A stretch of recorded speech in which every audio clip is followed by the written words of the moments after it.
All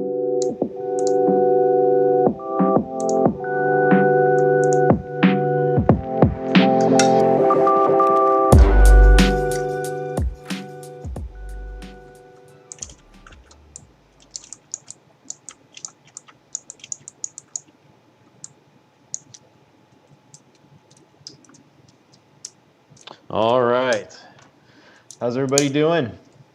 So give me a shout out in chat if you can see Nelson's screen here. So today we are doing our series again of ZBrush Masters. This is season 2 of ZBrush Masters, and today I have Nelson Tai here with us from Hong Kong. And he's a freelance concept artist and designer, and he's going to go through some of his amazing hard surface techniques here. So we've here at Pixologic have known Nelson's work for a while now, so he's always, we usually invite him for beta testing on our new releases, and he's done some excellent artwork using ZBrush, so I'm sure you guys are going to get a ton of tips and tricks from Nelson here today. So if you have any questions, you can put them in the chat, and I'll try to be handing them off to Nelson as he's working here. And if I don't get to your question, I may come around back to it later because I want to kind of keep Nelson on topic. And so if there's any questions that directly relate to what he's working on, I'm going to go through and kind of get him to answer those first as he shows his process here. So that's it. And Nelson, take it away. It's all yours.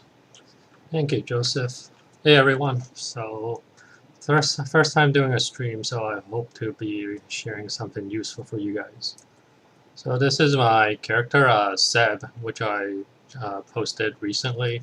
It's a personal thing I've been working on in and out for quite a bit, and finally I had enough and I had to share it because, you know, personal projects, you just keep dragging on and on. So this is a bit different from the one I have posted. He has a bit more armor, so maybe I'll give him another update someday. So for this stream, I'm planning to maybe design a new blade for him, and throughout that blade I'll show you guys kind of the techniques I use to do hard surface. So we'll jump over to the blade.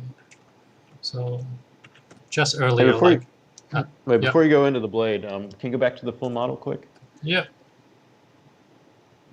So I got some questions for you. Yeah. Just ask anything.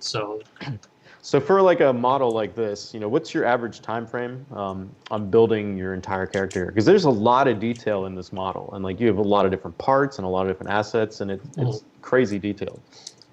So to do something like this, I would say like 10 to 15 days. But to be honest, that's almost unreasonable. Almost no clients would approve for a character that detailed. This is more like a personal kind of thing, and you just keep digging at the details. But for this character, I would say it's easily 10 to 15 days of work. Does that help? Yeah, it looks really nice. Cool. Yeah, feel free to ask anything. I'll try to answer. So yeah, for a character like this, I usually, almost all my characters, especially the personal work, I always start with the head. Usually I really just want to do a bust and end up doing like a full character. Because, you know, why not? Basically, I always start with the head. I pull out the body proportions, just a rough form, and really start digging away at all the details. So this guy, it's pretty obvious, just a cyborg, samurai kind of guy. And I just kept adding and adding to it, just another hand just to maybe hold more weapons, because I just want to do more on it. Oh, I actually really like the back of this guy. Oh, also I do like to design. I usually don't design in gray. Almost as soon as possible, I start dumping colors into it, just to really see the end result faster, I think. Because if for me, if I leave it in gray, it's easy to just go too crazy on the details on some of the parts. If a certain part is just black and not very visible, and you have it in a dark color, it's easier to judge. Like, it's okay, just leave it. Like, if you see, it's not very detailed or refined. You see a lot of artifacts. Because I know this part is gonna be pretty dark color, so I leave it at that. But for example, for the face, I try to really refine it. Like, the details are pretty sharp. Yeah. So you gotta make your decisions on where to really spend time. Yeah. Now, do you have a full body underneath the drapery too that you have on the character? Because you have it like translucent No. in some of your images, don't you? No. There's nothing. I was asked to do something about the inside, but yeah, basically that's the shape I had. I was planning to do like a mech body, but at some point it's like going too far, and I'm spending way too much on this character. So the best cheat is just put clothing on it and just cheat all the joints and stuff. It's pretty common with my work if you have a look. Now, for all the cloth stuff, do you do that directly in ZBrush, or do you use other applications? Marvelous, I use it. I have a basic idea in ZBrush first, then I go to Marvelous to hopefully get some nice folds. It's just faster that way, I guess. Yeah. Oh yeah, that's from Marvelous, I guess. And then I refine it in ZBrush. So from this, and then I break it apart into ZBrush. Should be, yeah, it's pretty standard. I guess everyone uses similar technique for this. Cool. Any more questions about the character? If not, we can go into the blade and try something out. Yeah, I just wanted you to hit on him some, and then we had some questions about where do you like pull inspiration from for your designs? Like, is there anywhere in particular? Is it just, you know, just your knowledge of this kind of style? It's just personal preference. Obviously, I'm very inspired by Akira, Ghost in the Shell, Metal Gear. So I think my stuff draws a lot from that. So, yeah, that's basically where my inspiration would be from. And then another question I have, I know a lot of your works use a lot of topology in it too, like a lot of labeling and things like that. Like, how long does it take you to like fully label or put like all those little details of like text? Yeah, they're really nice. Oh, that's the fun part. Because I started off my career, well, I studied graphic design. I had no idea about 3D like 5 years ago. So doing those sort of graphics is kind of what I used to do for a long time. So that part is actually the easy part for me at the end, just to dump all that kind of graphic onto the 3D stuff. And it's pretty easy in Keyshot now, I think. So I stopped, well, one of the things I really stopped doing putting in too much detail on the sculpt, and I'm leaving it for Keyshot to add. For example, this pill shape, if I don't have it that like deep, if it's only like, hold on.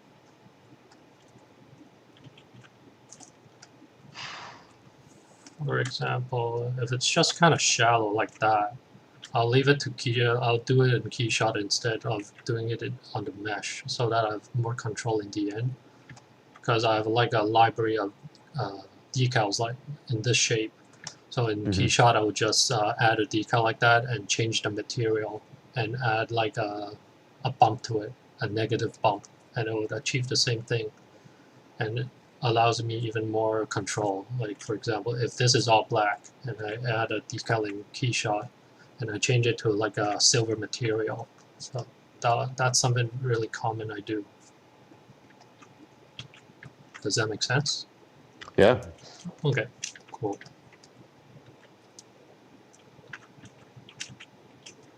And pretty much at some point I always decimate the meshes, or else my machine's gonna go crazy. My machine's not really powerful. It used to be, but I don't think it's really up to its standards now.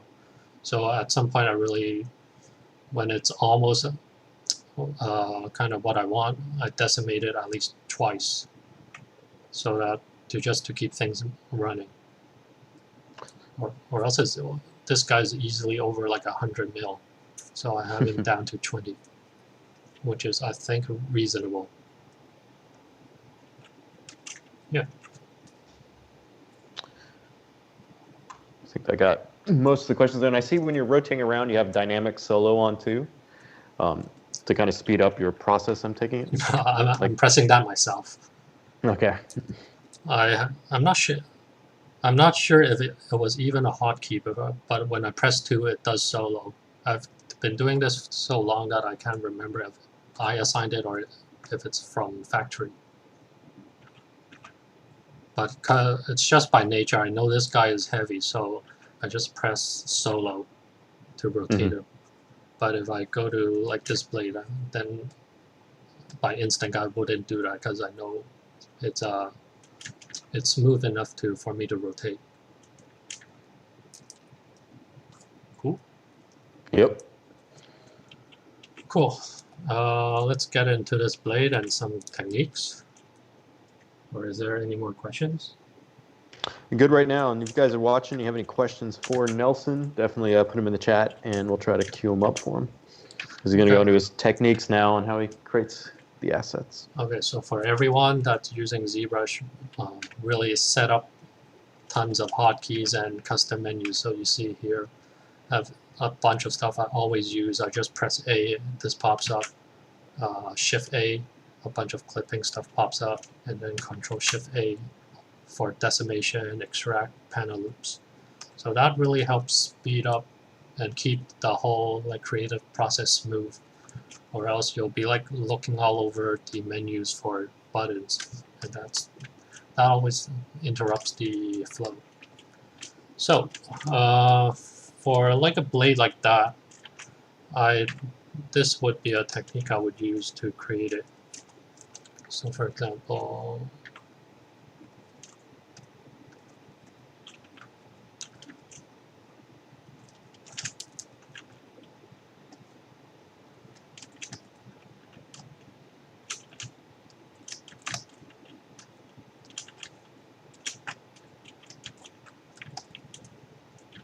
some DynaMesh, and then for the blade, let's create the tip.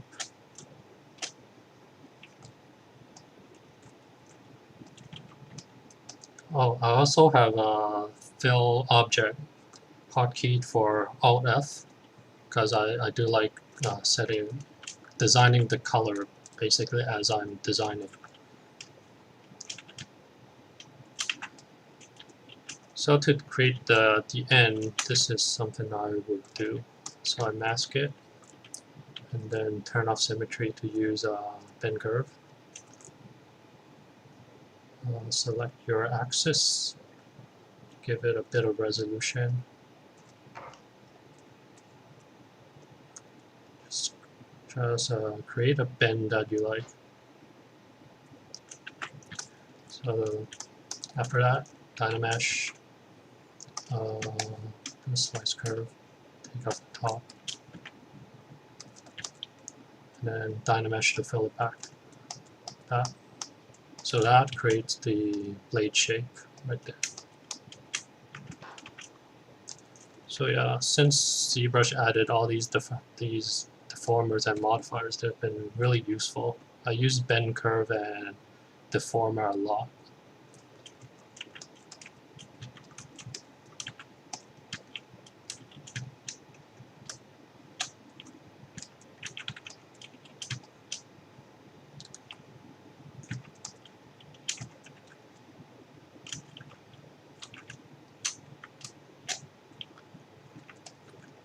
I can hear you clicking the hotkeys. Yeah, there's a lot. the clip curve is really important for anyone that's wanting to do hard surface designs. It's pretty useful. There's just a lot of ways to use it. You can use it to pull objects. Okay, for example, this. Sometimes these corners are like really angular, and you want to bend the curve there, and kind of easy, not easy, but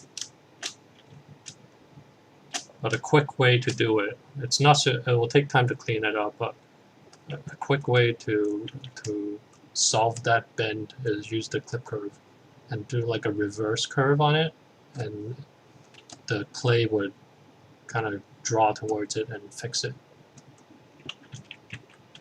That's something I usually do as well. Okay, so we have this. Then, for example, if you want to do booleans on it, also something I do. So I have a library of booleans I often use.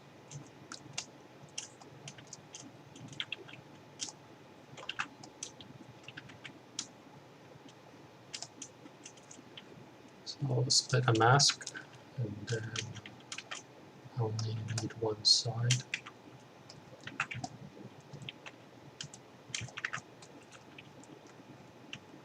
And then my hotkey for previewing Boolean is Alt-B. So I press it, double check it. If it's all good, then basically I just go back up. And then also I have it on a hotkey again to merge down, Shift-G. Looks good. Then I use the remesh by union. Because this Boolean method gives a much cleaner result than the old DynaMesh technique. So yeah, that looks good. So for example, and now for the grip, let me group these.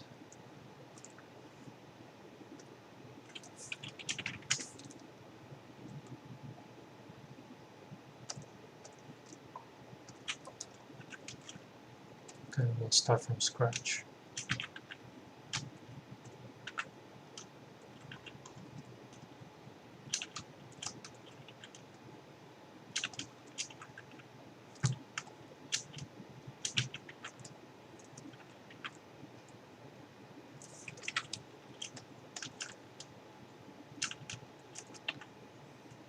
I also have hotkeys for just DynaMeshing, like Control numpad 1 gives me DynaMesh 1024. Control 2 gives me like 2046. So, but for like lower numbers, I'll punch it in. So let's create the grip.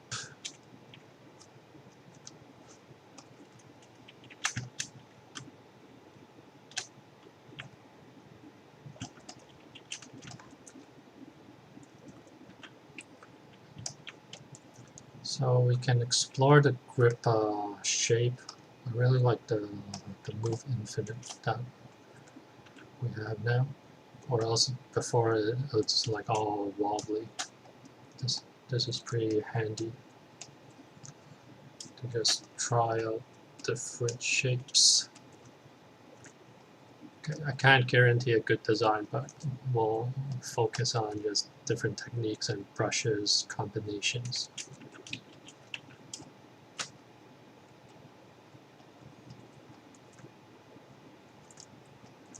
Now for the IMM brush that we're using, that was one of your custom ones, correct? These? Yeah. But they're nothing special.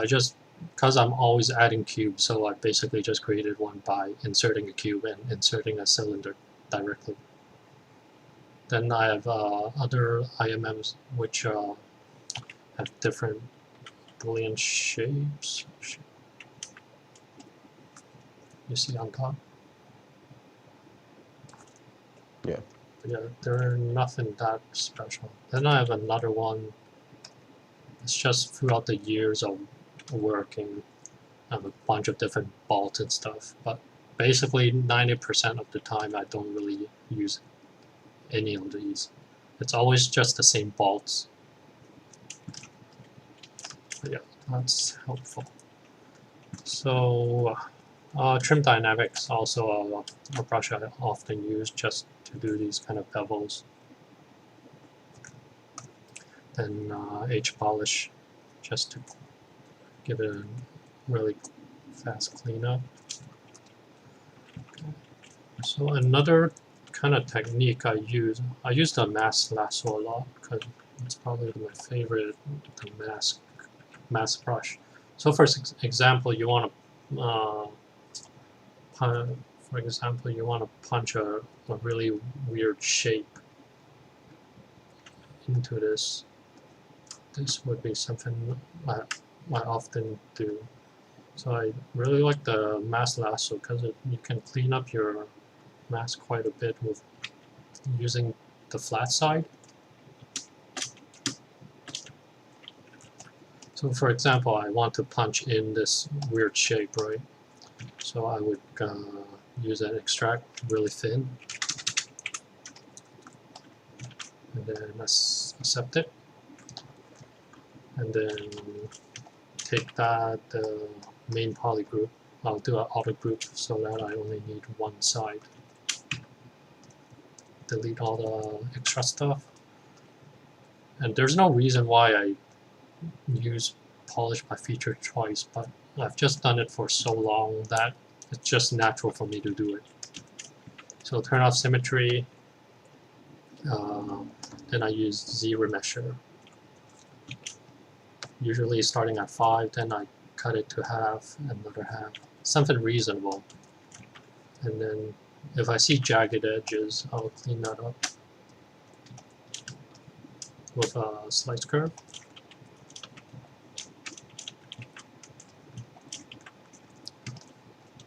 Okay. So for Z-remesher, I usually hold Control when I use it. I believe it's like to another algorithm, and it usually gives me better edge loops on the edge. Is that true, Joseph? Yep. There's multiple algorithms. Okay, it's just something I often do. And by nature, I just hold Control when I press it. So now I have this shape. I'll usually do this. I'll just flatten this shape out with the transpose tool. Push it all to negative. Invert the mask. Push it through. Yes. So set it to cut. So yeah, that's pretty much how I do these weird custom shapes to cut booleans. So if it's, I usually duplicate. I work with a bunch of duplicate stuff because it never hurts to go backwards if something does mess up. And I can you do that process again using the extract to get the thickness on that shape? Okay. I had some people asking about how you did it. Okay. So because of my hotkeys, so extract is, I don't even know where, oh here it is. So extract I usually go 0005, something really thin. And just press it, and I choose accept, and that creates a new subtool. And with this subtool, with the mask part, just press Control W to make that a polygroup. Then you select that polygroup and delete the hidden stuff. Then you create a auto group so that the rest, you don't need the rest, so you do just easily make auto groups and delete everything you don't need. Does that make sense so far? Mm-hmm.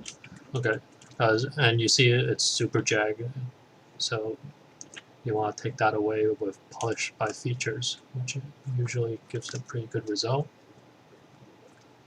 And at this point, I use ZBrush again with control, holding control.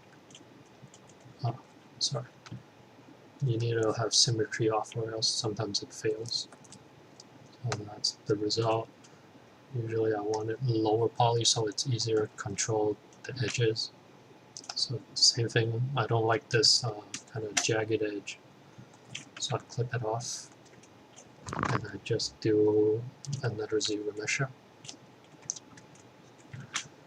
Now I use panel loops, go negative, and then just turn off all of these, or else the shape would deform. So just hit panel loops, select this face, polygroup, so that everything's masked.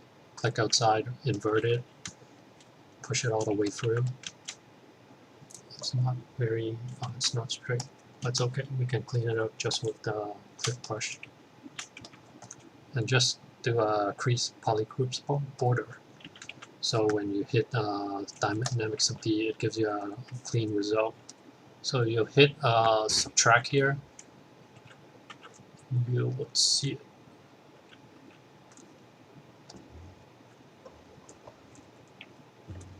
Why is it not showing up? Do you have live Boolean on? Yeah, it's on here. Make sure your other shapes have their eyeball icons on too. Maybe I wasn't punching it all the way through or something. So now you see it. So if you like it, then you would just, this is something I do, so just turn off dynamic, add a few sub-Ds to it so that's all smooth and clean. Control D, go up one subtool, merge down, and then go to the modifiers, remesh by, does it work with symmetry on, so here we go. So yeah, so it's really cool that this feature gives you a really clean group inside, and I like to take advantage of this. Again, you can see it all the time in my designs. So I would duplicate this, I'll take the inner group, turn on double. So let's ZBrush this guy.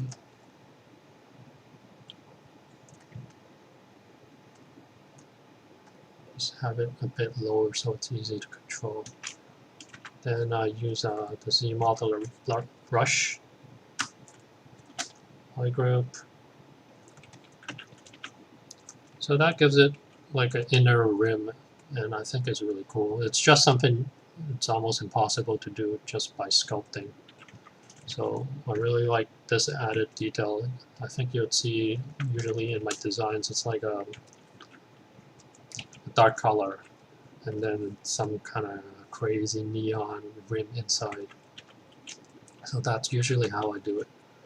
So, and then keeping in mind that how the light would hit the design at a bevel, it will give like a really nice highlight. And then you can go crazy on the inside. For example, QMesh Polyloop, and you can add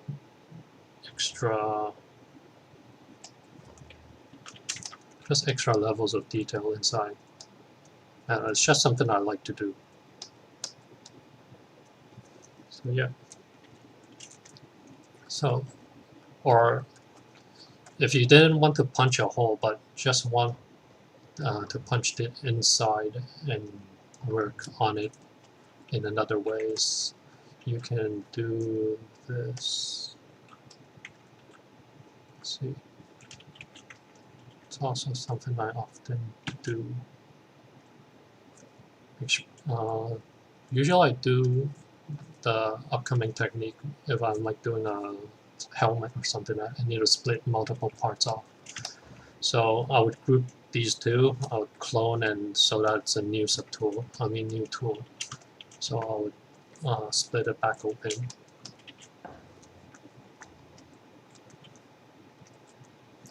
Oops.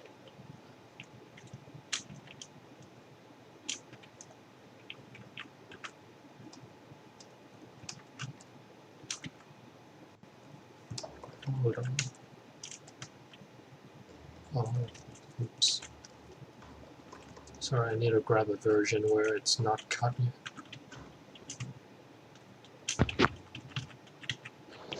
So I get some people asking if you have your UI anywhere online where they can get it. You have a bunch of fans for your UI. I don't. I'll put it up. I'll just put it on. Yeah, I'll put it on my ArtStation or something, and I'll post a link like in 1 or 2 days.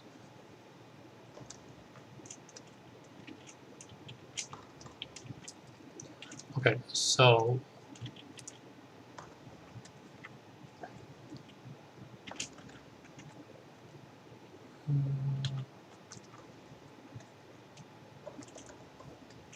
okay, so for example, I cloned this whole thing out, and I want this, but I also want the inside. What's going on?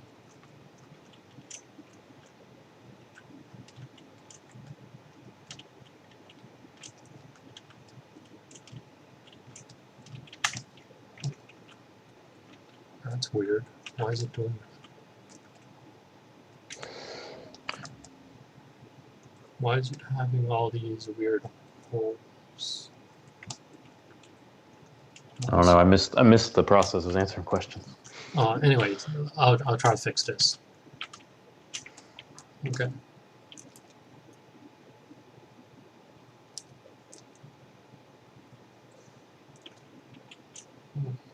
That's weird.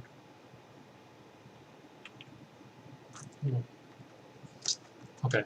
Jim. Okay, just for example, we'll just do something really simple, just for demo's sake.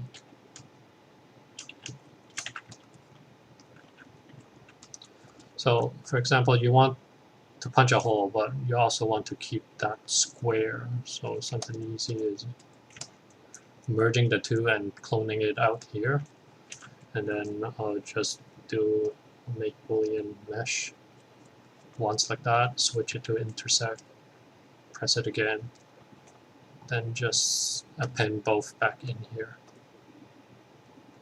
And that way you have both.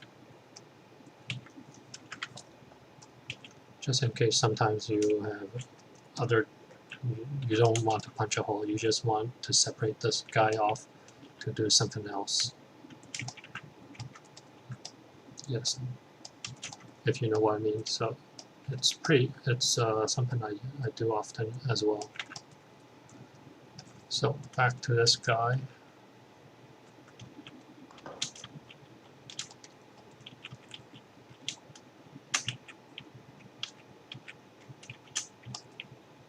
Okay.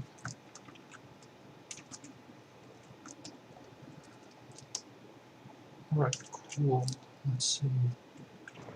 So for hard surface, another really useful brush is planar brush, which I use a lot, especially on cleanups. So it basically samples like an area, and it's able to just flatten it out.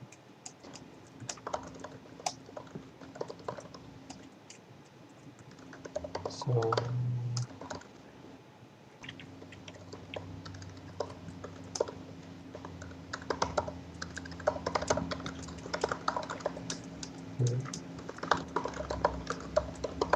and if you ever forget to do symmetry, it's easy to have it back on the other side. Just press mirror and weld.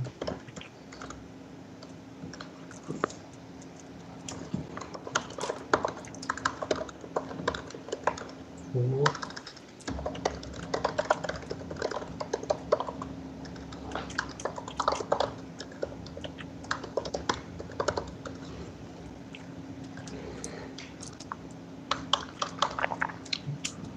So I'm gonna think.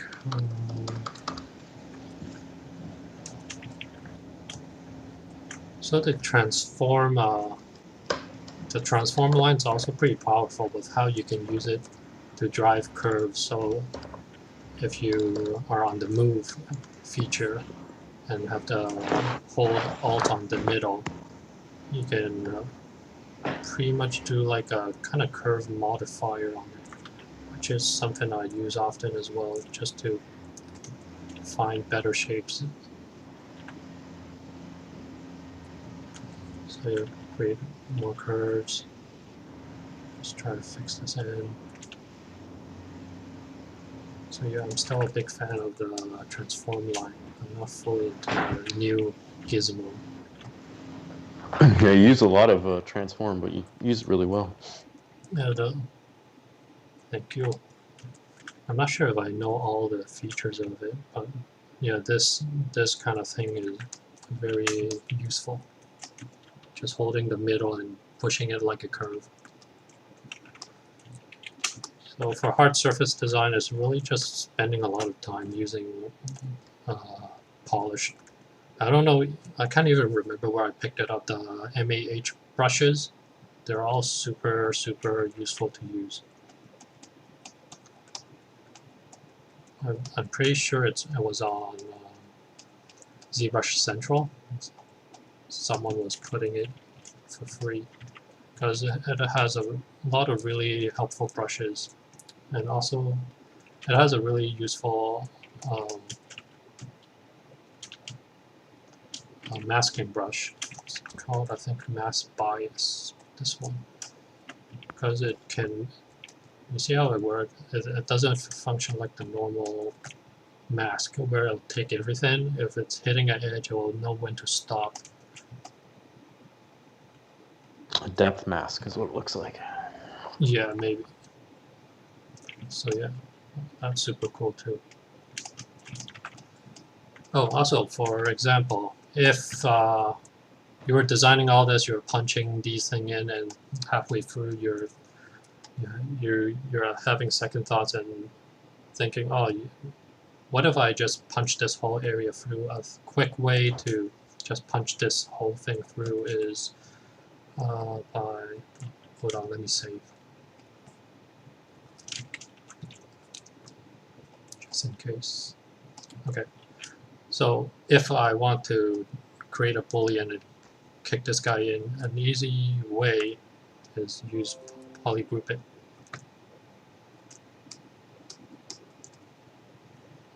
This little plugin is super useful. So basically, it's so easy. Just put a seed, drive it, click OK. You already get that. So basically, it's just the same. Create the mask. The same steps again. Extract, set.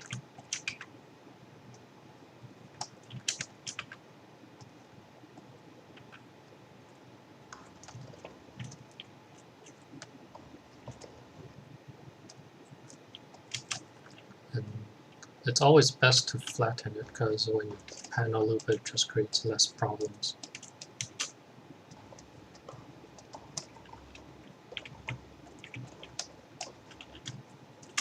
So again, pulling it all the way through. Increase the polygroups. Click subtract. So yeah, you can pretty much see that's I think it's an easy way to punch it through. Cool. So let's just apply that.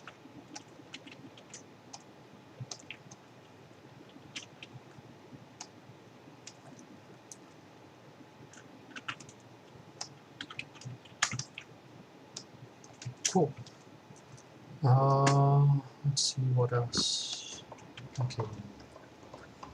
Oh, something I do a lot as well. It's adding bolts. If you still look at my characters, they all have a lot of bolts, and I like that because during the renders, and if the bolts are like shiny material and the light hits, it just adds a lot of nice detail. So usually I just create my own called ZBrush everyone can just make a brush so that you can easily access it. I just put it as N brush because it's easily accessed by just B, N, and N. So, for example, I bolt like that, and then I can easily go to the IM brushes, maybe click this, and it's usually half of the size of your alpha, so just go down to around 20 something, and then hold Control when you press it down, when you inject the IMM, and that keeps it, that'll keep your IMM if you hold Control, it keeps it constant at the draw size, which I think is important for a hard surface, because your bolts shouldn't be, the bolt size shouldn't be all over the place. You should just keep a record on what bolt sizes you're using. So I try to keep it consistent, so it's not like different sizes all over the arm. So yeah, that's how. Okay, so I forgot, because I didn't turn symmetry on, I can easily just do like a mirror and weld back to the other side. And for the bolt to go to the other side, I recorded a macro. I just call it dupe and merge. Basically, I press it, it'll go to the other side and merge it. It's just being lazy.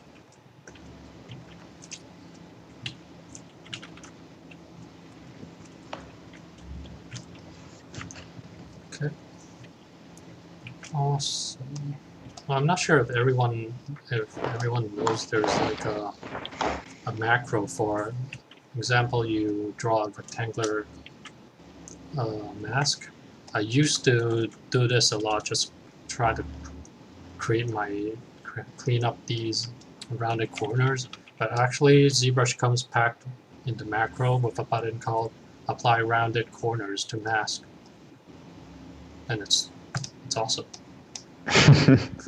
I think I didn't find out until like last year or something. I've been using the lasso and just cleaning those corners before using it.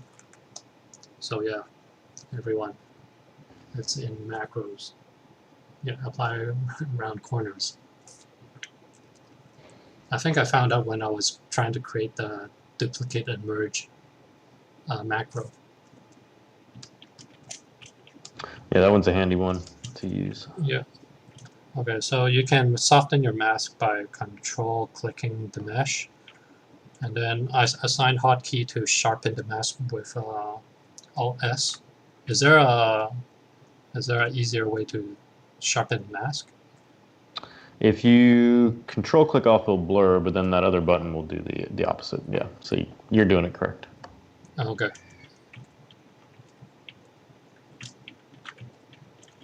So yeah.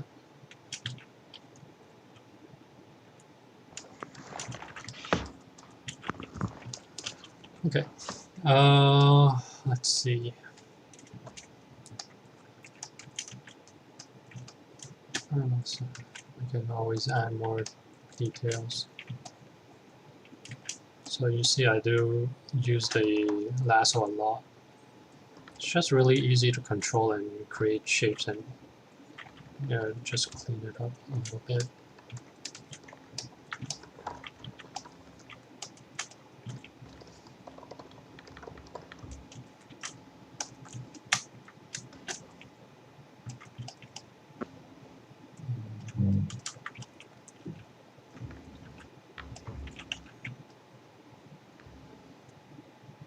Creating these kind of shapes when objects intersect is something I do often. Sharpen it. Push it a little bit. Just something I do. Nope.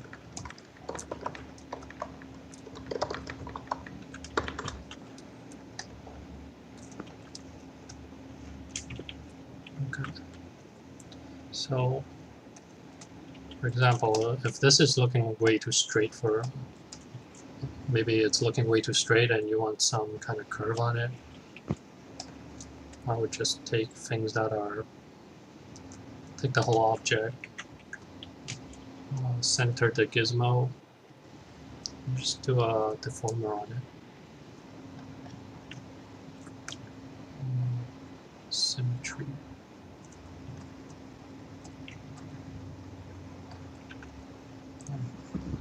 Cool.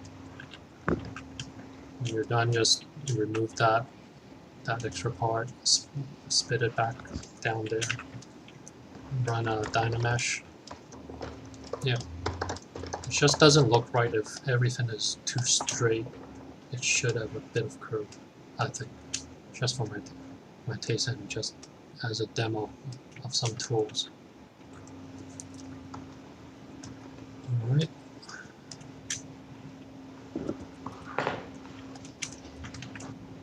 Any questions?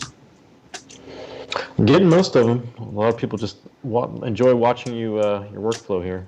Alright, cool. When you go and do the, if you do another subtractive process where you use remesh by union, can you just describe that process, how you're doing it?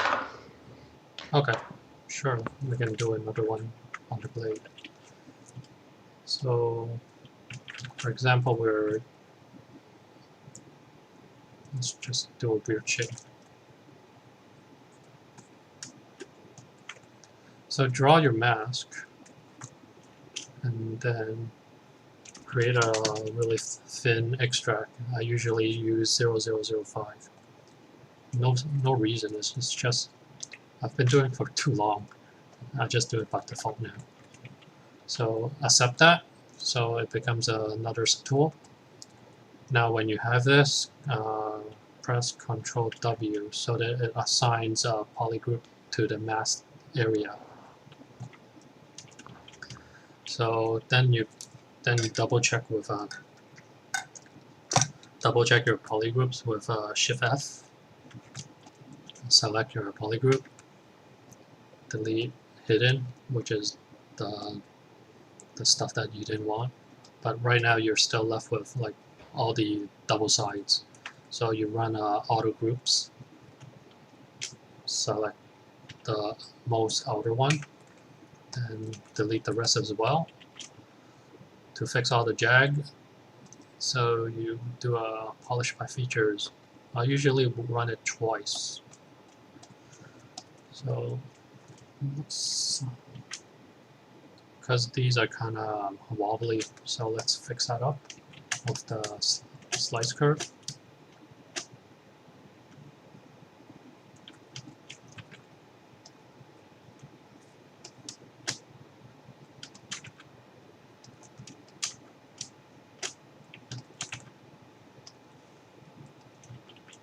Cool. Then I use a ZBrush.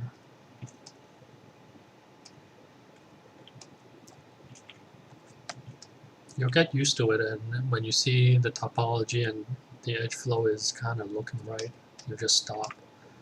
Then use panel loops just to give it a bit of thickness. Then select the outer group so that the back is masked, then invert it.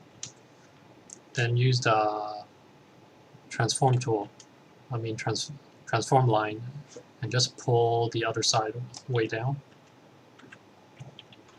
Pull it back a little bit, apply crease so that the polygroups are creased, and when you use dynamic sub D, that the edges stay sharp. Then after that, you just hit the subtractive icon there, and with live Boolean on, you can kind of preview if it's something that you like. If it's not something you like, you can just change it around. You know.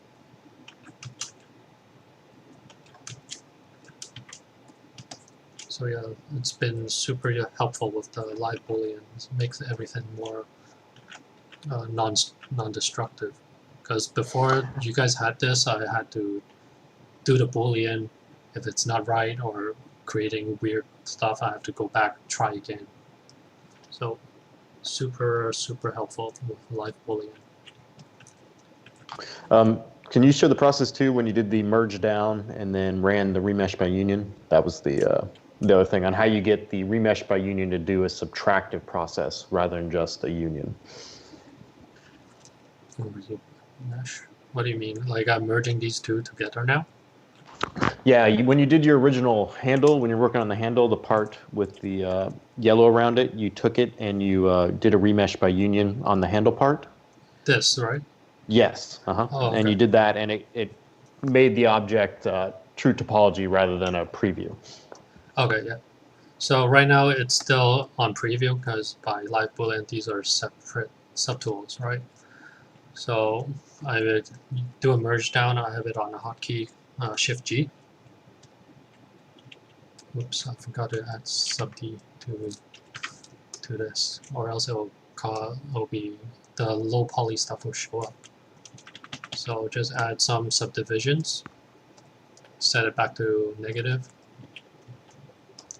Add it. You can always double check if it's white, that means it's subtracting. So when they're merged together, press your move tool, which is W. If it's not the gizmo, press G, and then click the gear, and then you can hit remesh by union. And that gives you the result. Is that it? Yeah, and so the key thing to note here is that Nelson had that second subtool set up as subtractive. So when he does the merge down, that white polygroup automatically transfers, and then when he does the remesh by union, it sees that white polygroup and then subtracts the part out. Intersect doesn't work like that, right? I believe I asked Paul before. Yeah, you'll only be able to do the union option and then a subtractive option. Okay, yeah, just double checking. So yeah, that's how you get these weird, you can really experiment and get weird Booleans. Because it's sometimes just hard to explore with like a single mesh. It's always nice to just break things off and just explore. So now that we have that, let me see.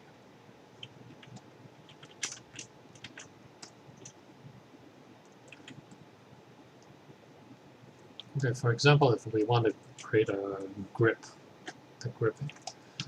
So something easy would be same thing, extract, accept, polygroup, take it down,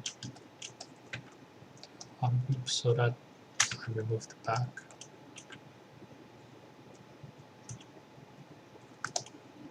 Okay, same thing. ZBrush.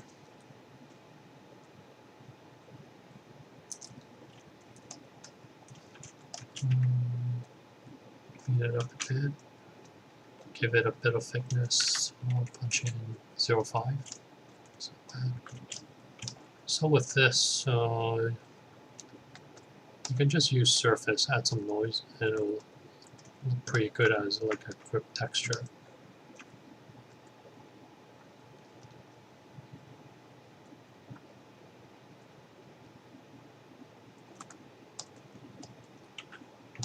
Something like that.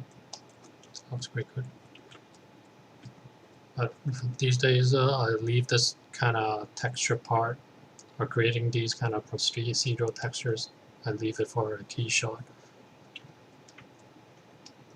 But if you like to have it on mesh, or if you're like printing the guy off, then of course you'll need to do it here.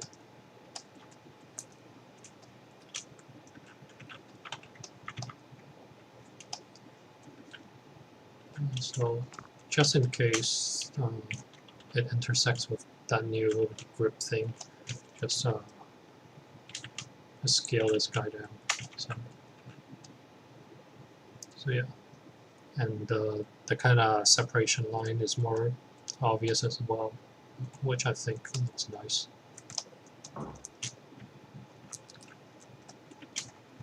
Okay, let's keep working on this blade. Oh, we can also talk about cleaning stuff up. So right now it's a bit jagged, it's only at 400. Usually I work, like all my DynaMesh, I try to work at them at 1 mil. that usually is good enough for any sort of a detail. So 512 is not enough. I just press Control 1. It jumps to 1024. So to fix this, I use the planar brush to fix a lot of these artifacts.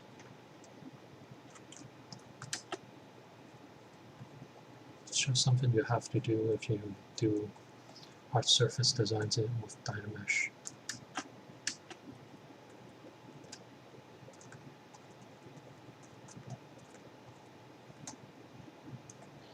Yeah, we had a question on the early part of the streams. They want to know about your decimation process. And after you decimated, do you continue to modify the mesh after that, or is that pretty much your last?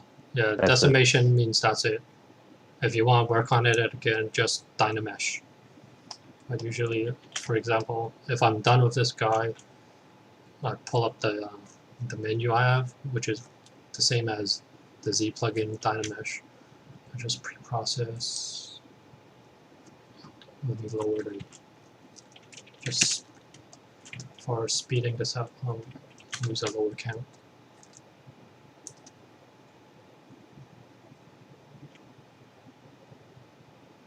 It's nice to watch that bar go. Okay, then decimate current. Usually I just do, from my experience, for hard surface, doing it twice should be enough.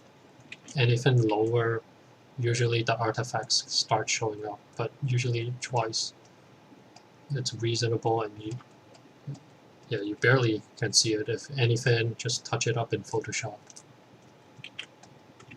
So yeah, so if I still want to work on this guy, I just run back into DynaMesh.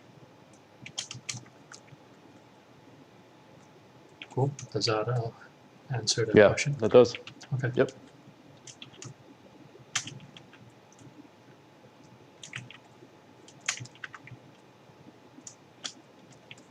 So I do use the lasso brush a lot just to explore details and shape.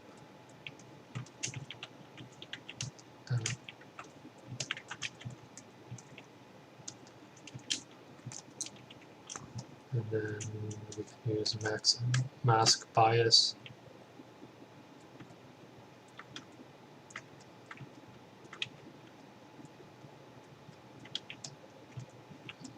Not working there for some reason. So just this. So another question about the going back after you've decimated it down and then going and using DynaMesh again. How do you deal with detail loss and say like your edges now being DynaMesh edges instead of say Boolean edges? DynaMesh edges, like when they kind of look like that and it's not super sharp. Yes. Well, there's no quick way around it. It's just time to clean it. If it really bothers you, just clean it up with H-polish, planar brush, trim dynamic. Usually, I don't really have that kind of problem, because you have to keep in mind how far you're gonna look at it. There's no way you have to kind of just think about, is it worth going through all the work to really clean it up?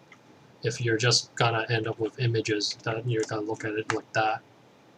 But if you're really gonna have images to look down at details like that, then yes, you'll have to spend time, clean it up, or even just really using subdivision method of polymodeling to create it.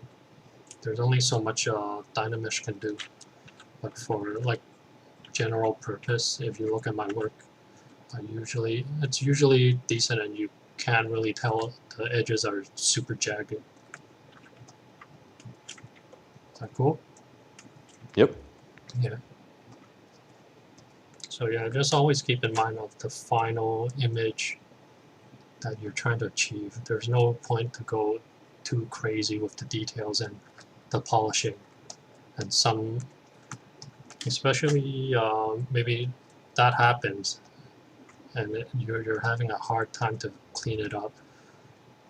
For me, I'll just leave it. It'll just take like a few seconds to do a retouch in Photoshop. No one would know. So yeah, just depending on your purpose and the time you have on the work, you just gotta make the, from just experience, just make the right decision to see how far you gotta go with the detail. Got another question for you too. They want to know Yep. what kind of pen device you're using. Oh, it's just a really old Wacom.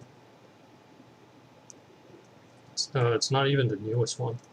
It's over probably 10 years. I got it when I got out of school. Is it gray? Is it the gray one or is it a black one? It's a black. Okay. Paul always makes fun of me for having the real old Intuos. There you go. Super old.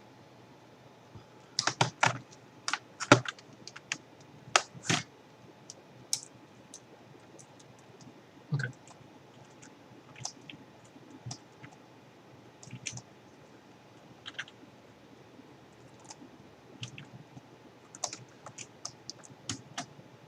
So yeah, I think everyone that does hard surface stuff has to figure out the planer brush for sure, because it really helps with cleaning up stuff. So yeah, even really cleans up a really tight edge as well, so it's a brush I really like to use.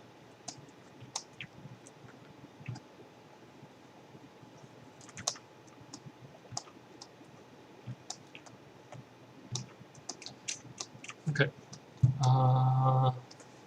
let's see. Oh, let's go into, for example, detail. I like to use the chisel brush if we're just doing. I think it gives really good lines. So if I didn't want to do all that kind of Boolean and separate objects, I would use the chisel brush just to create just to separate, kind of give a good marking on where to separate it. And then during Keyshot, I'll just render 2 passes with different materials, and in Photoshop, I'll just mask it according to where the panel line is. Does that make sense? Mm-hmm. Okay. Do you ever do like polygroups on your model using Polygroup it again to just break those 2 off as 2 separate parts? It really depends on the situation. I use it like how I used it just now. I don't go spend too much time on Polygroup it just to really assign small stuff. Now, if you're doing like multiple renders too of your model where you have like, say, multiple angles, are you then having to go in and, do that composite painting for every single angle on that area? Okay. I know what you mean. So if I know I need to do multiple angles, then yes, I'll spend time right now at this stage to really break off different parts with different materials. And I don't know, it's just depending on the situation. If it's like a really quick project, there's not much time, then yeah, I won't spend too much time on the Polygroup. I'll just dump it all to Keyshot and just mask it in Photoshop instead. For me, it's a bit faster like that, although it's not as flexible if any changes, but it is fast, I think, for me. But yeah, Polygroup it has been like a really amazing plugin to use. It saves a lot of like spending all the time to do masking and cleaning it up.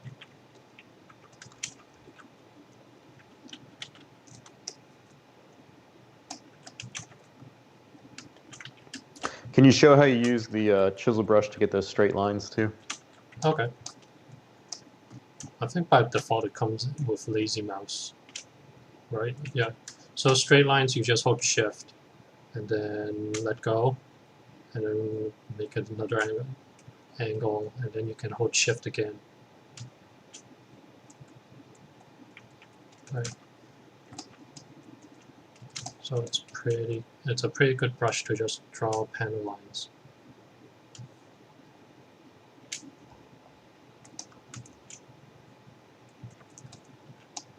Yeah. I guess polygroup it would be easily take this section off, right? Yeah, as long as you have clearly defined Yeah, geometry areas, yeah. Yeah, see, super cool. Or Yeah, else, and your polygroup is your polygroup window on a second monitor? Because it's oh, not you guys showing don't up in see the it. stream.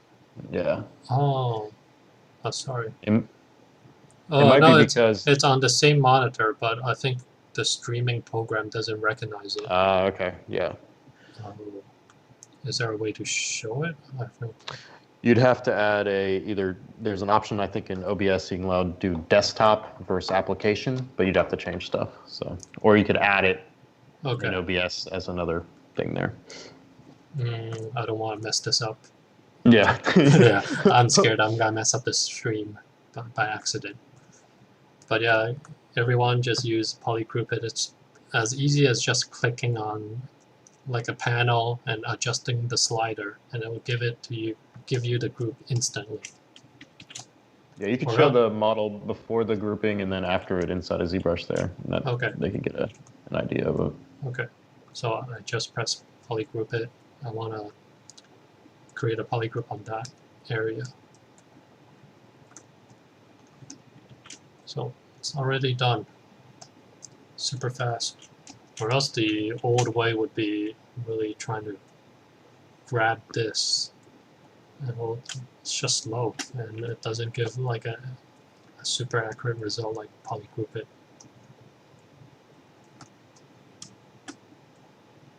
Now for your objects, like you have some areas on your models too that you'll have like for glowing neon lights and things like that. Do you usually do composite passes on those, or do you break them out and just do keyshot materials? Keyshot materials. Again, depending on what it is. Let me think if I have an example. For the recent character SEB, his eyes glow, but that's more of like a Photoshop retouch. Depending on what it is, I would put in light bulbs. So if I wanted this handle to have like an area that glows. Okay. So a quick way to push it in is just use the clip brush. Then I would the IMM primitive, and then use the gizmo. Hold, I think, Control to create one copy. Let go, and then it creates like a lot of copies. Then I do a split hidden, and then basically I just assign this like this is the material I always use if I need to remind myself that's a glowing, that's an emission object.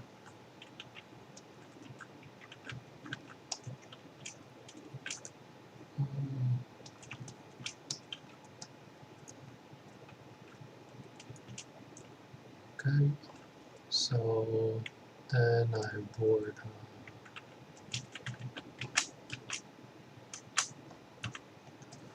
just add a glass, kind of glass back on it. That's how I would usually do if it's supposed to glow.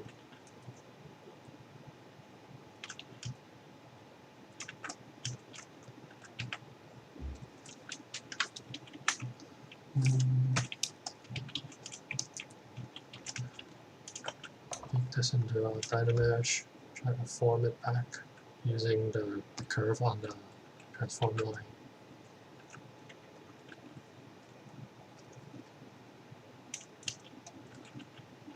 And then sometimes you have to use the transparent mode to line it up.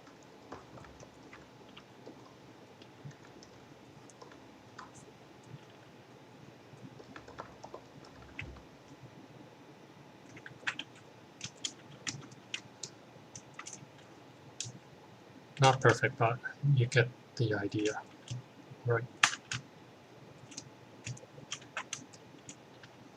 And usually for any glass kind of thing, okay, let's decimate this guy. I usually use reflective map. It's just an indicator that it's a glass thing.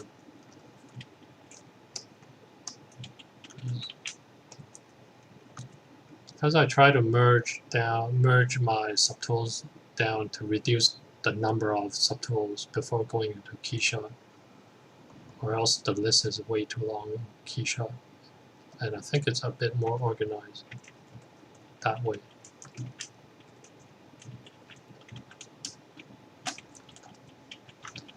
So this handle, it would go into keyshot like that, and in keyshot it would know to break apart the 3 different materials into separate objects. Cool. Okay, let's work on the handle.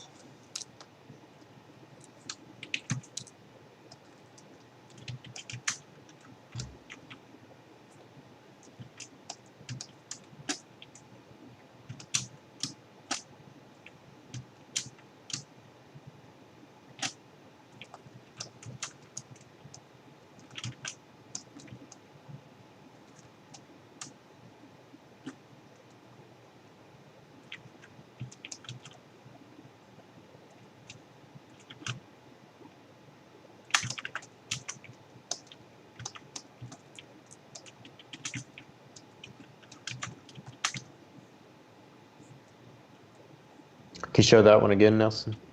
Which one? The one you just did with your transpose and masking to get that nice beveled bottom there. Oh, okay, yeah. Oh, actually, there's also, you remind me. So if this only it works on specific cases, so if you want a bevel, a clean bevel on this top edge, so be highlighting it. Try to get it clean so that there's no kind of artifacts on mask. And then center your mask, do a scale in, just drag it up.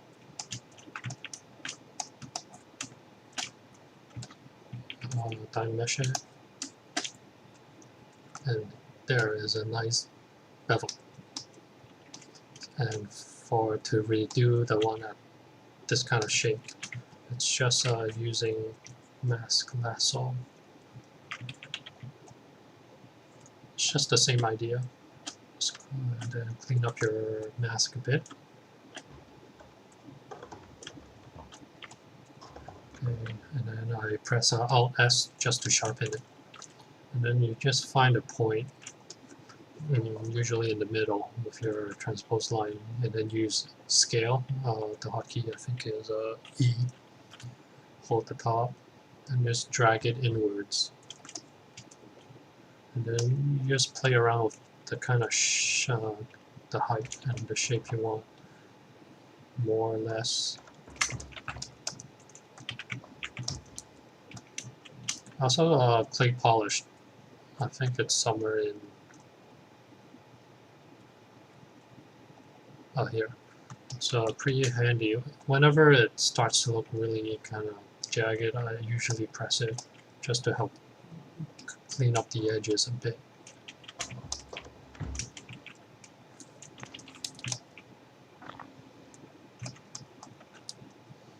Ooh.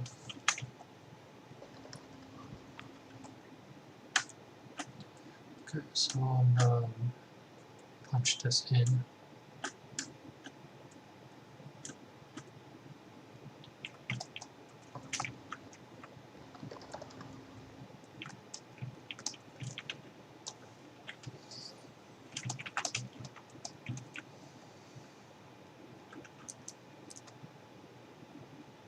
Cool. It's kind of cool.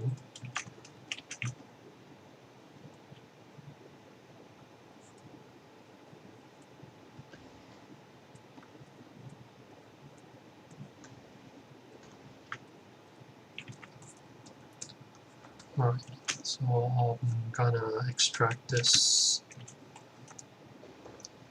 That's too much. Set.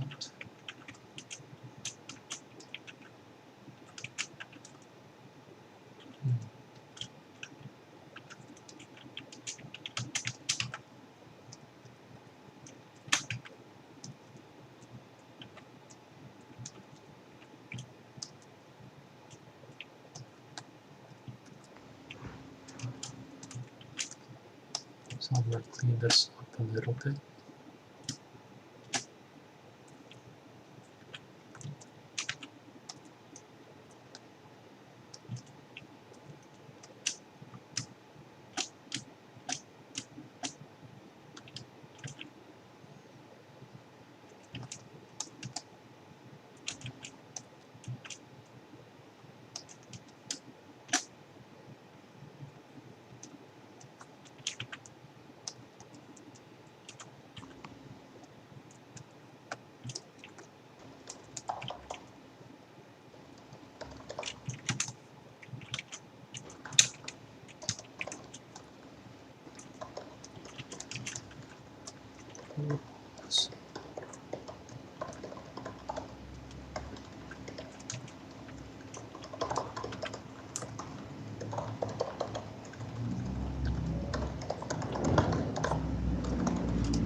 So many little details. Yeah, just a little bit of detail. And my favorite detail, the pill shape. So many pill shapes. You can probably find a lot of these on my work as well.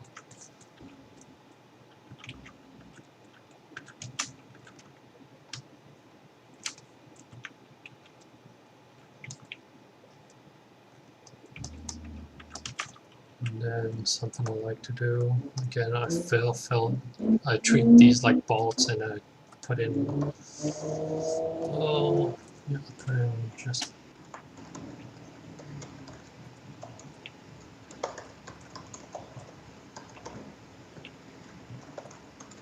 so yeah, if I assign in these little slots like a different material or color than the, I think this is called the Suba. I'm not sure, but yeah, this guard. If I assign these slots of another material and color, it just looks nice in the render because it's just little details shining through.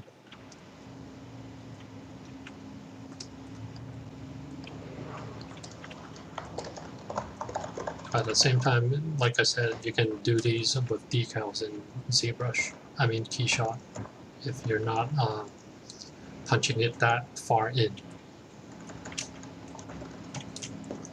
Alright, time to save.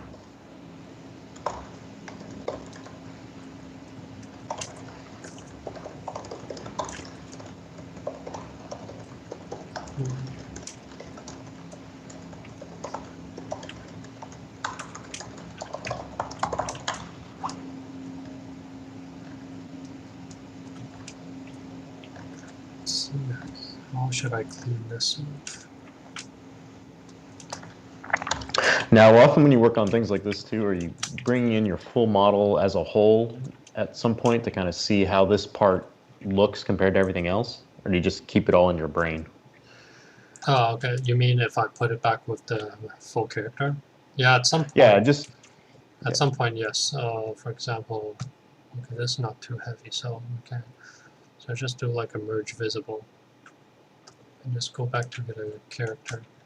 So I know the size should be right because I basically brought in this sword into the little sword we were working, and the proportion should be right. You see here. So at least the handle, I think it would work for his hand to hold on to.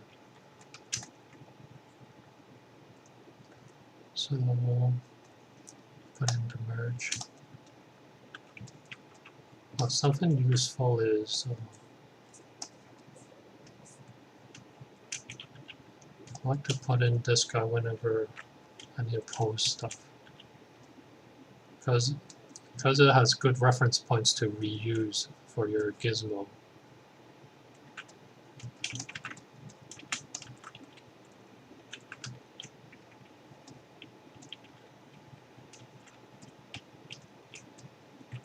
Okay. Let's give it on this hand.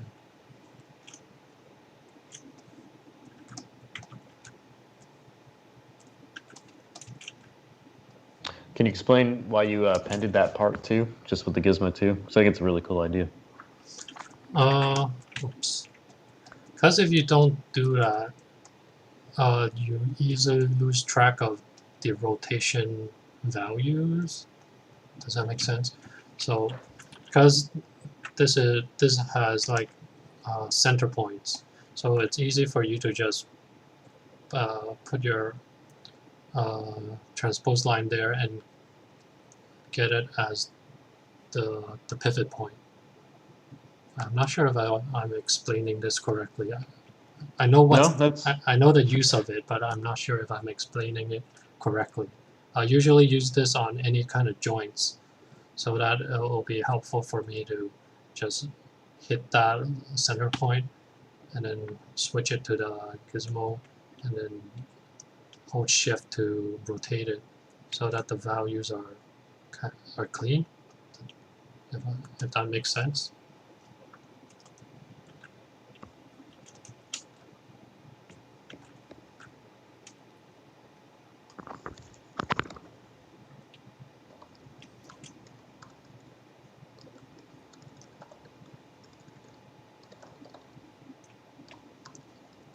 Yeah, I usually hold shift when I'm rotating, just so that the numbers are not like 0.0056, 7, 8, 9, 10. So that's just cleaner and easier to reposition if there's anything. But if the position really doesn't fit, then I'll just freestyle it.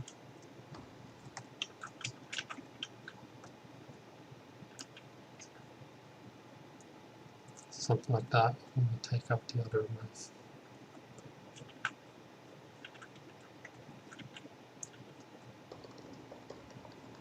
Yeah, something like that, close enough. So obviously this thing is not supposed to be here. Just Control Shift, click on it so that it hides. Just split hidden, and it will be right below it. And just merge it back together if you have to move it again.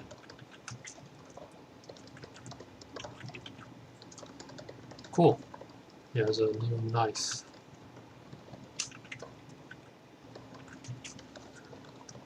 Oh, also for the blades, they're usually not that straight, I think, for the katanas. So again, we use deformers. Might need a bit resolution.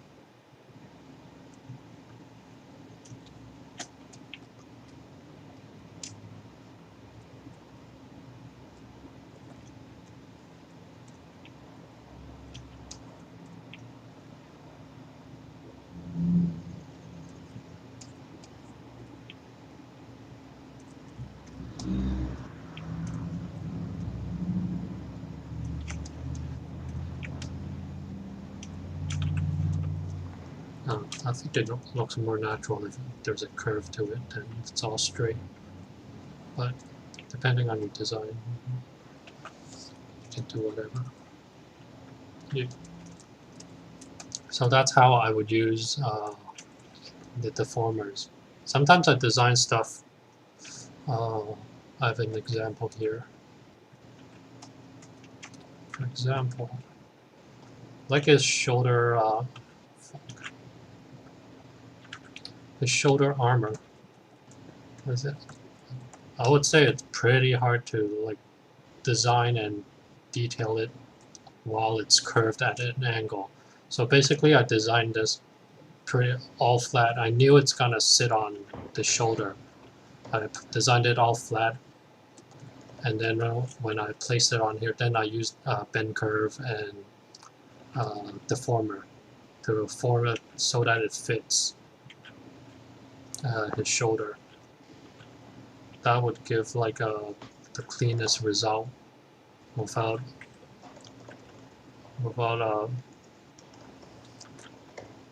yeah, I think that will give the cleanest result while designing it, instead of trying to design it while it was all curved. So that's how a few things were done. The shoulder armors, this chest armor was the same thing.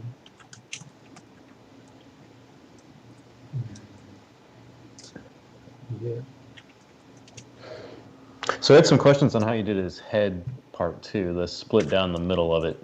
You've got about 30 minutes left here. Sure. Okay, what's the question? Sorry. They would just like the look of your design with the split down the middle of the head, and they were just wondering just your process for it. Similar stuff, I guess, you were doing with the blade. Yeah, pretty much. I had I'm not sure if it still shows up. Well, I split it. I used like the same Boolean techniques, splitting this all up. It all used to be one thing, but basically the design I was having in mind, it's like a kind of triangular shape kind of robot with like a rounded, more motorcycle helmet kind of guy at the back. So I had some idea. I had some quick sketches, some idea of what I want, and then it's just a lot of flip brush and then booleans to find the shapes that I want, and just using more and more booleans to, I think this oops, yeah, this center shape. It's just the same thing, adding booleans and cutting this whole part out so that I can do more kind of masking, pushing and pulling. And then you see it's all filled with different material, so that when I go to KeyShot, I can assign it different materials. So let me see.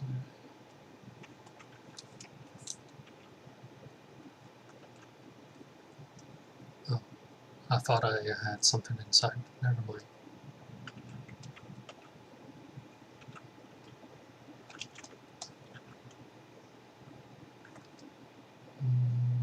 Oh, same thing for the back here. I designed this all flat, and then I used the bend curve so that it fits on his neck. Then after it fits on the neck, add a little bit more details like this, these alphas. It's all done. Do you ever take these parts and like reuse them elsewhere in the model, or do you pretty much design every part individually as you're working on the mesh? Almost everything is designed per part. I don't have a lot of redesign, because for these kind of personal projects, you kind of want to do something cool, but at the same time just practice more. So I try to not use a lot of kit bash stuff. I don't really use a lot of things I have, just for me to practice and see if I can figure out something new.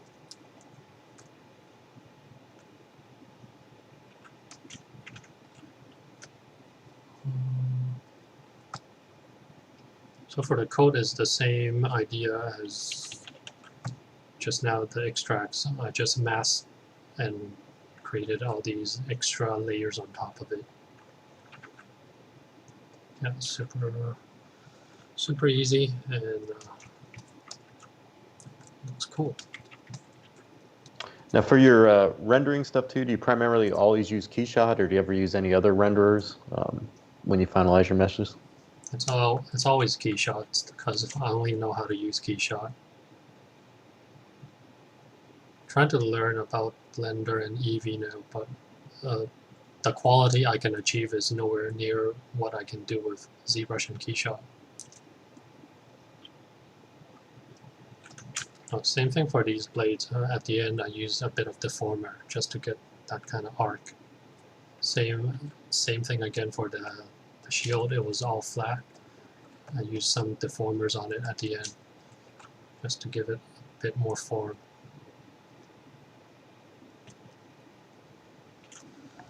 Okay, let's see.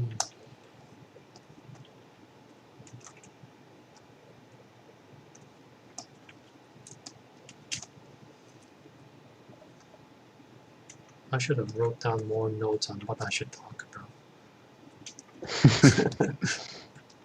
No, it's been good. I'm just trying to think now, like, what do I usually do?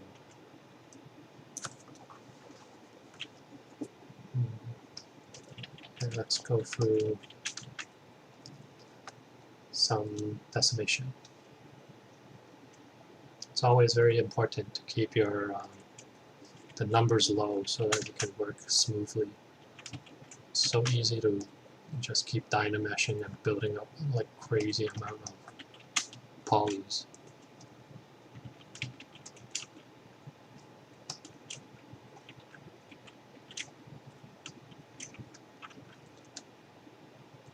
We have some people here that want you to do more streams, Nelson. Just stream constantly. I'll try. I'll try. If you guys are interested, sure.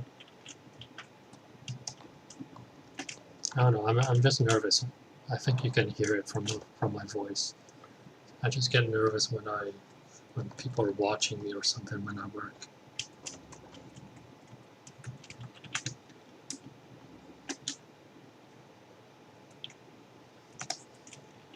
But yeah, I'll consider doing more.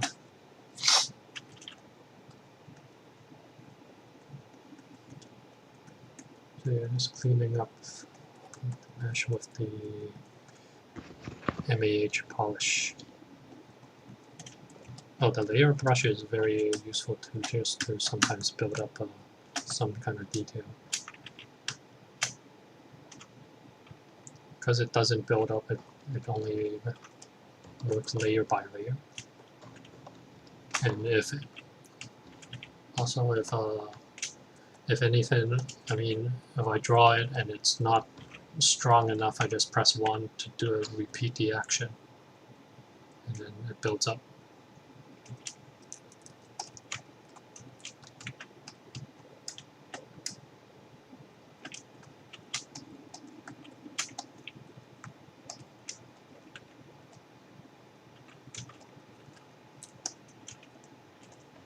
So the materials you're using two here, they're just using the skin shade 4, and then you're supplying different colors to that material, correct? It's just skin shade 4 I usually use. Then if you want to check stuff, you just run through like basic material. I mean, I usually use Blinn just to have a look as well. But I do use just skin shade 4 usually while I work. And I have a bunch of duplicates of the skin shade, which I name with something like clay gray, clay green, just random names, which I know what I'm supposed to do with it, just so that I can assign like numerous materials to it, and then I can work on when I'm in Keyshot.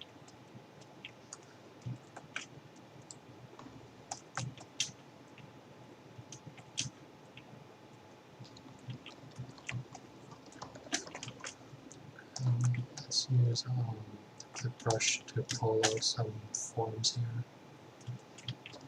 So to pull up forms, there's just a few ways. Clip curve is quick if you kind of know what you want. With already a curve here, it pulls out like that. If not, then the standard way would be the line, but then you don't get the curve, you'll have to do it later.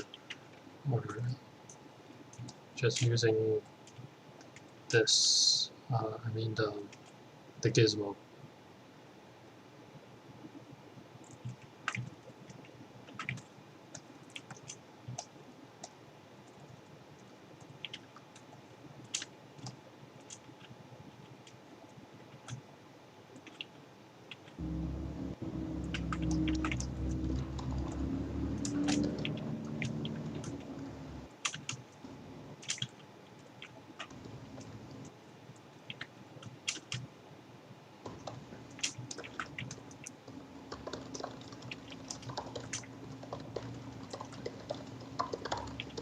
say to create kind of curves. This is something you would use. I don't know. It's just specific situations that's useful. So if you mask it, kind of blur it, you can pull it out and just create like a curved bend.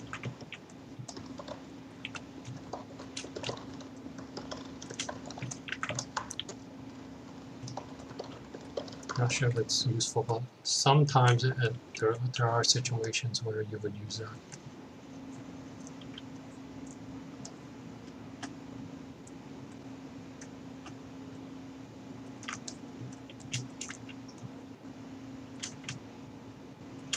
So I had a question too about when you're posing stuff too. When do you go in and start posing the models as well? Like he's got a lot of arms on your final one. Did you start posing those early on, or did you make them like Pretty late. pretty late? I think I posed it really late. Maybe probably when I was almost done. Then I start posing. I don't really pose.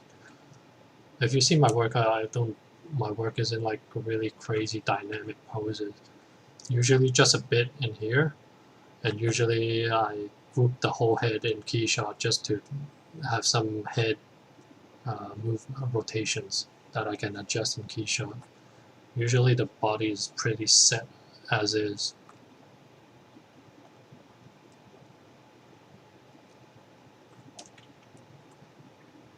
Also helpful if you're naming, if it's the same thing, use the same word. Like if shoulder, just keep naming it shoulder. So that's easy to find in Keyshot because it breaks a lot of parts out, and it's just easy to highlight and group it in Keyshot if you're naming it's all consistent. So for example, like the head,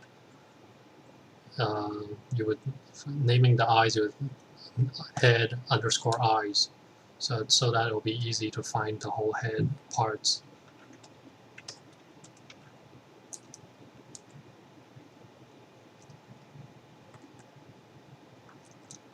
And I usually dump it over to Keyshot pretty early just to get a sense of what needs to be done. Like some areas maybe you don't need as much detail. Just dump it in a standard the mold tech or the metals or the paint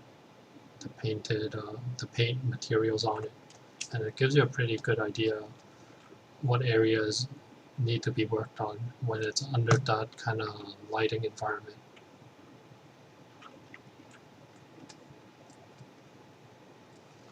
Yep.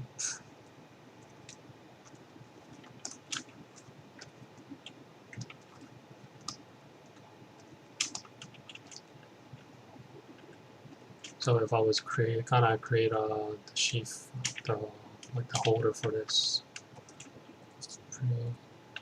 basically, why is it doing that?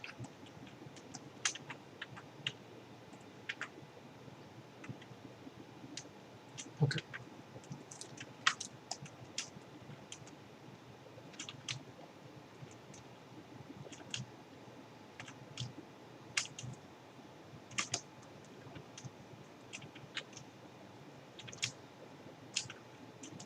Use the transparency mode just to make sure the holder really holds the whole blade.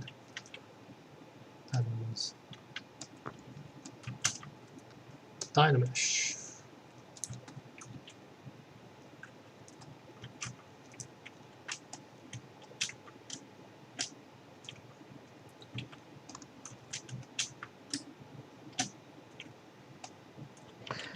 So I got one question. When you're making this character too, do you start with a backstory on him? Like he's obviously got, you mentioned he was the samurai aspect, but then he's also got the umbrella.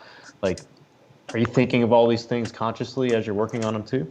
A lot of it wasn't planned when I was starting. I was just like do a cyborg guy, and then through different kind of influences, I started adding different weapons, the poncho, the umbrella to it, just different elements. I didn't really plan too much ahead for this guy.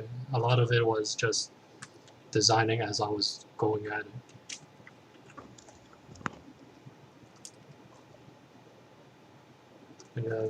That's why these personal projects take forever, because you just keep changing ideas.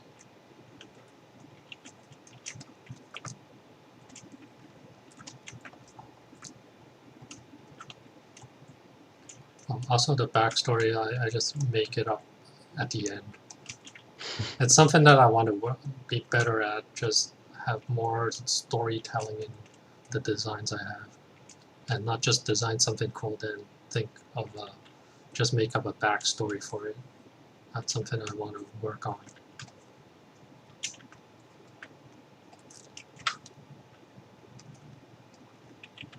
So just kind of do the same thing with the Boolean. Since I think there was a lot of questions about this.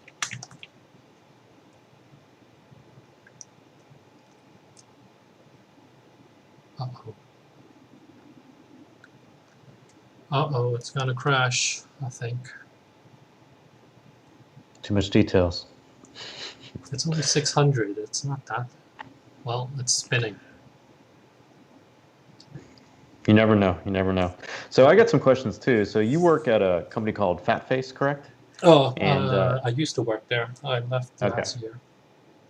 Because I had the Warriors of Future looked pretty awesome when I saw that you worked on that project. Oh, it crashed. Hold on, let me press it again.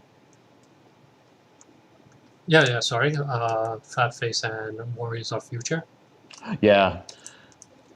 Yeah.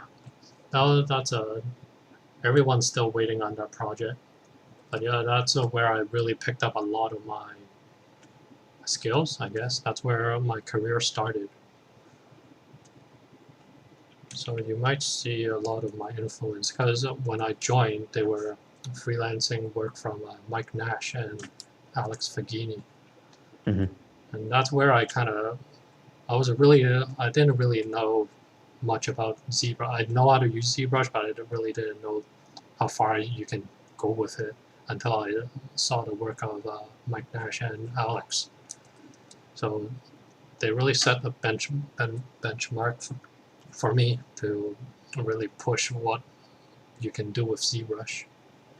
So I started there really working on their designs at first, until slowly I start getting my own opportunity to do designs on my own, and not just working or developing from their designs.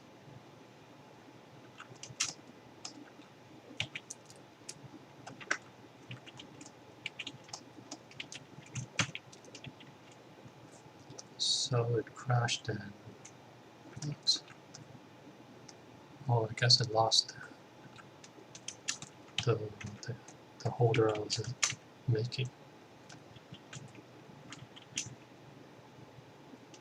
Was there more you wanted to ask about the Warriors? No, just just about the process of it and kind of how it influenced your designs and stuff like that. Because I can definitely see your style in that work. So at least for the trailers and stuff.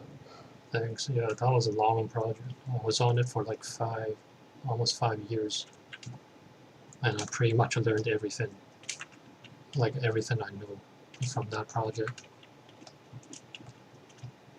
Now, are you entirely freelance now? Yep. I'm all freelance now. And what's kind of like your day like? Like, what's your normal day? You mentioned earlier that you sculpt, a lot of time during the day. What's like your average day of, working as freelance?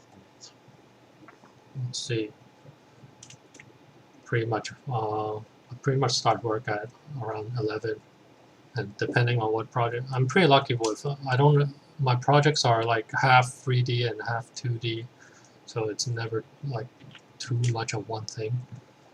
Sometimes when I do too much 2D, I really want to jump back into ZBrush 3D.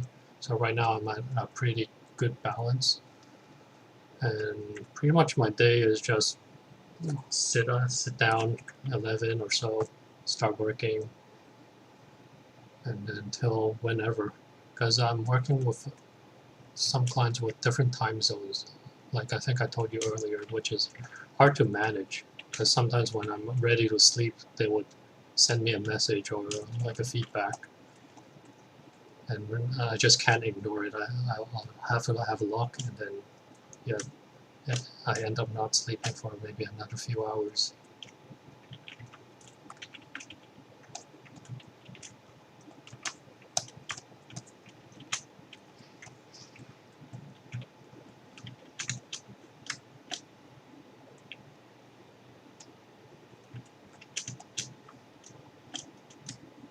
Yeah, with the current situation around the world, freelancing is working out pretty good.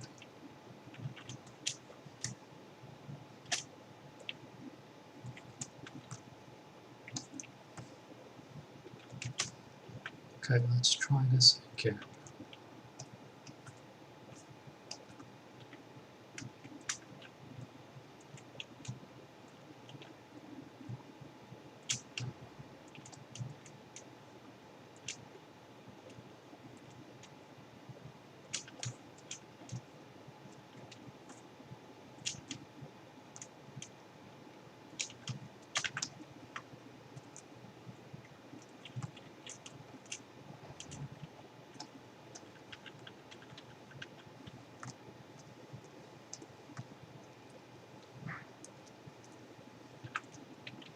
Okay.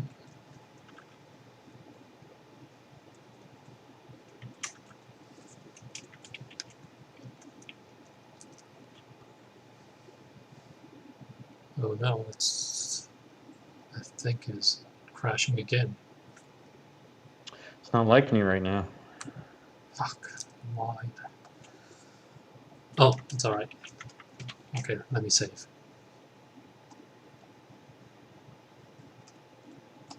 Oh, also there's the smooth all modifier. I think it's pretty useful too, just to really take away the hard edge, too much hard edges.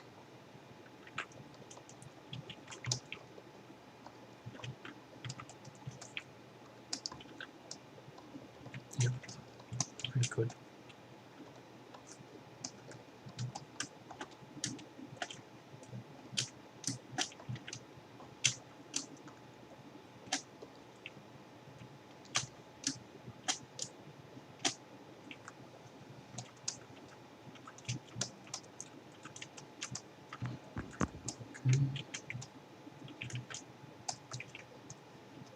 So yeah, just really using a lot of mask, pushing and pulling to find more interesting shapes. Just always trying to, I don't know, remind myself to find interesting shapes and not make something generic.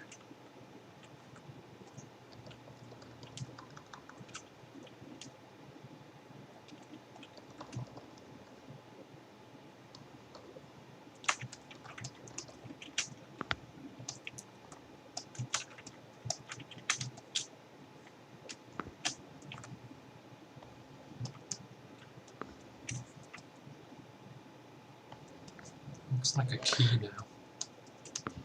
Keyblade. Nice.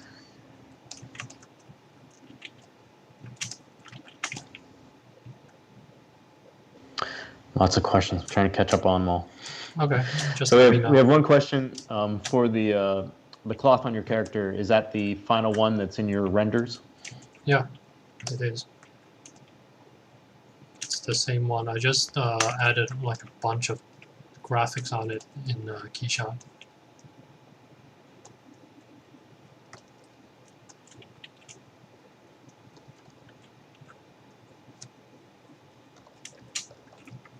And it's I do like the part to design a bunch of graphics, especially like tattoos and stuff onto my characters. So you got about 10 minutes here. I don't know if you want to go into your, say you can go to your ArtStation quick and go through some of your other models and maybe talk about those, because I know you have a ton on there.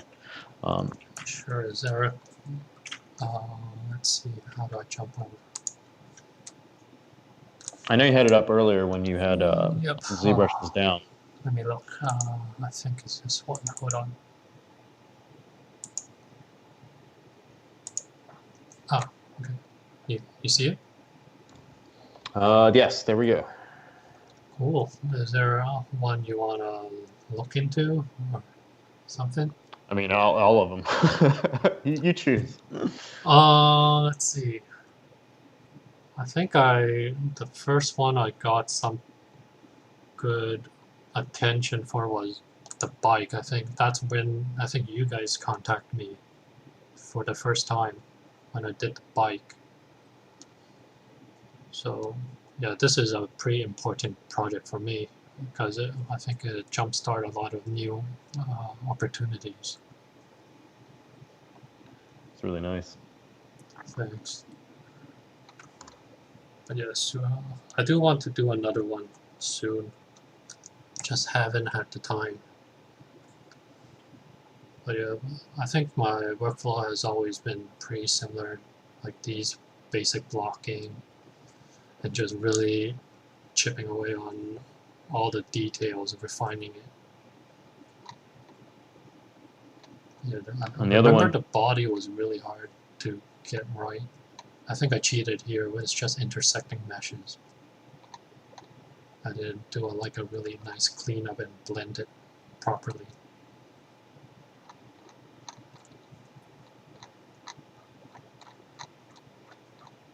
Yeah, let's see what else.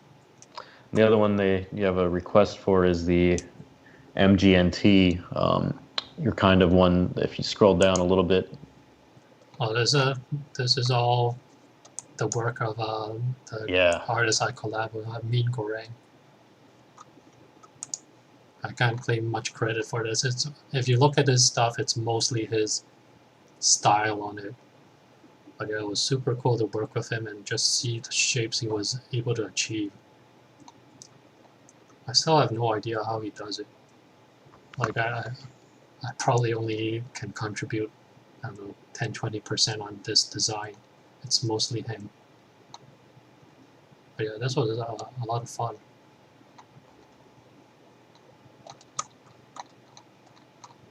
But yeah, everyone should check out his stuff, Mean Goreng. I think you can see it here.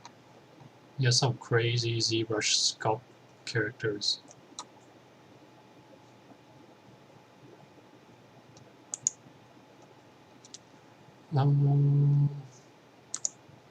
This is one that got pretty good response as well, I think. But at the same time, it's so detailed that it's not very easy for clients to say that's what we want, because to achieve this kind of detail really takes a lot of time. But yeah, you can see with one design I really do go crazy and create tons of image just for it. Oh, I like doing these, just faking a 3D mock-up, a 3D print.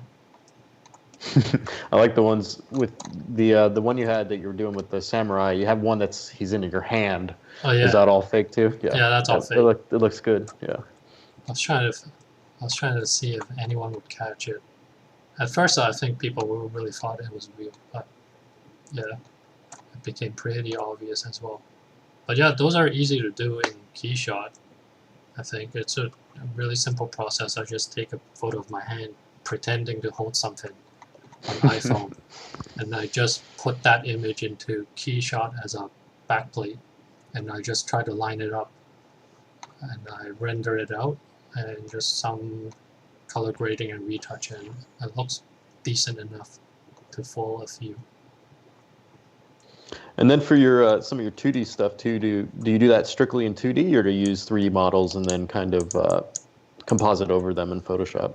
The 2D stuff these days, it depends on. Because you have like a blend, right? Like it looks like a blend of between the 2D and 3D oftentimes.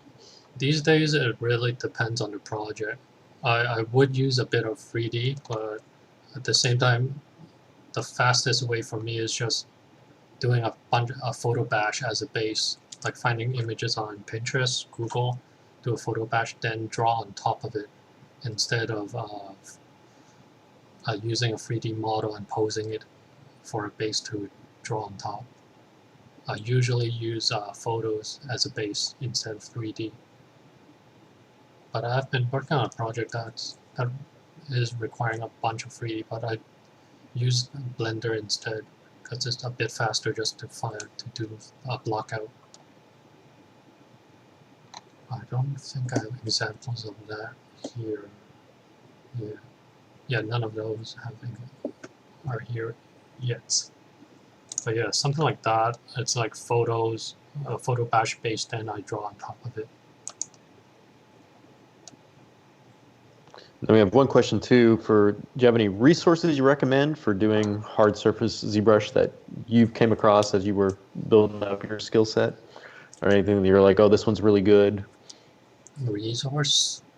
I don't know. Everyone, Yeah, I get messages for people asking me about tutorials and stuff. I just redirect them to check out, as I mentioned, Alex Vagini's Learn Square course, or check out Mike Nash. I think he's doing a bunch of tutorials and Patreon as well.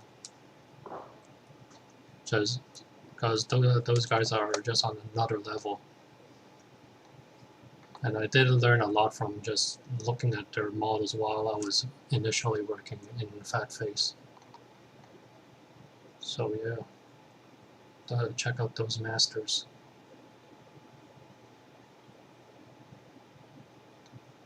And basically just be observant for everything around you.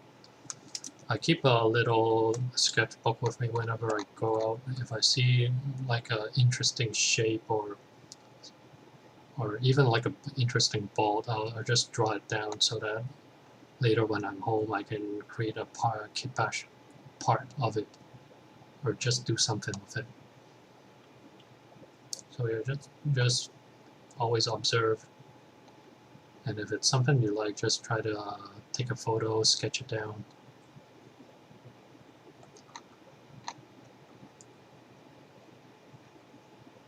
Yep.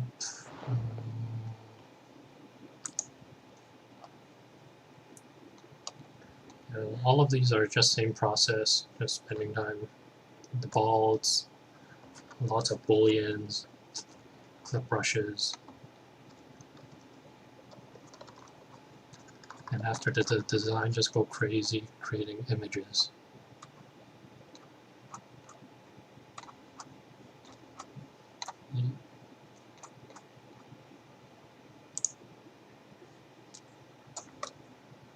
Oh, this is something I like. I like this bag. I think for some designs, when you find the shape, it looks right.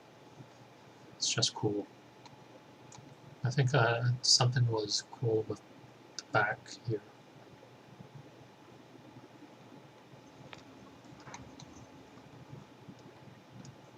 Yeah, that one is cool. All right, Nelson, we got about 2 minutes. Any final words or anything you want to add? Life lessons? Life lessons. I don't know, stay safe, everyone. Create more art. And I don't know, if I'm always available for freelance if you got a cool project, or we can always collab if you're interested. And where should I direct them anywhere specific, just your website and the contact information that's on there? Yeah, ArtStation or just my website. Well, my website's basically the same as ArtStation. It's just nelsontai.com. Yeah, if you got any cool work, you can always contact me.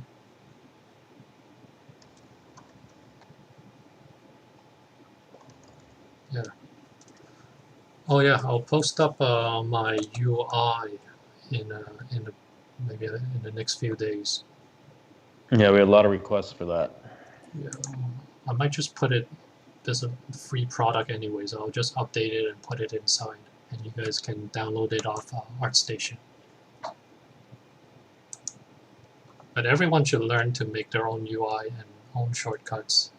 It's an important lesson in ZBrush to put stuff that you like and use a lot into the UI. Because what I do might not be what you do. But yeah, I would say my UI is pretty messy. Well, thank you so much, Nelson, for coming out and being part of the ZBrush Masters Series 2 here. Once again, this was Nelson Tai and his amazing hard surface ZBrush models here. So thank you, Nelson, for streaming with us today. And you have a lot of fans on the chat here that we're thankful for all the little tips and tricks that you gave them. So a lot of knowledge, and so really great stuff. Cool. Thanks so much, Joseph. Thanks for having me. Thanks everyone for checking in. If you have any questions, feel free to shoot me an email or message on ArtStation or something, or Instagram. I get a lot of message there too. So I think that's it. So whenever you're ready to hit that button, Nelson. So thank you all for coming out, and stay safe, everybody. All right. Bye, everyone.